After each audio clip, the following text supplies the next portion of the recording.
It's estimated that nearly 3,000 cases of male breast cancer will be diagnosed this year nationwide. And that is shocking to some. And while the rates aren't as high in men compared to women, early detection and screening are just as important to prevent disease and save lives. So here with us with what you need to know about male breast cancer is Memorial Sloan Kettering Cancer Center oncologist Dr. Elizabeth Comen. Thanks for coming back. We appreciate it. I was excited to see you walk through the door. So tell us what should be tested about men, when they should get tested, and are there certain groups that are more at risk than others? Yes, so I'm so glad that you're doing this segment because we know I'm a huge advocate for women's health and breast cancer in women, but men can really feel left behind. And as you stated, while it's a rare diagnosis, it can certainly happen.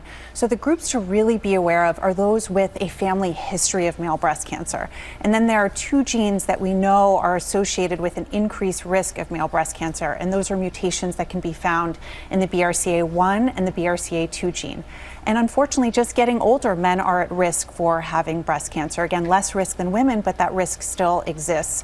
Also, some liver diseases can increase the risk of male breast cancer, as well as obesity as well. But when you say family history, is that like in a case where your grandmother may have had it, or your mom and your sister, but the men haven't been checked? So it's really important to that people talk to their doctor about their extensive family history, because it's not just the mother's side, it can be the father's side as well. But certainly any case of male breast cancer should send signals that you really need to talk to your doctor. And of course, if there are women in the family that have had breast cancer as well. And you know, you mentioned the BRCA mutation. Yes. Men can carry that mutation as well, and they should be tested if anyone in their family has that mutation, because then that's a sign that they're at higher risk. But talk through screening for certain high-risk men and what signs and symptoms, of course, they should know about. So for the average risk man, we're not sending them for mammograms, but those who certainly have a BRCA1 or in particular BRCA2 mutation may need to have screening similar to what women have. So most people don't know this, but men can also get mammograms. And then for the general population and men who may be at risk, it's important that if they feel a lump, that they talk to their doctor too. So any new lumps or changes in their breast area, any changes in chest size, any nipple changes that are new, including nipple discharge or inverted nipple, or skin changes to the nipple as well, or to the breast itself. We have to talk about prevention. Is there anything that men can do? Well, the most important thing is diagnosing early if we can. So knowing the family history is essential.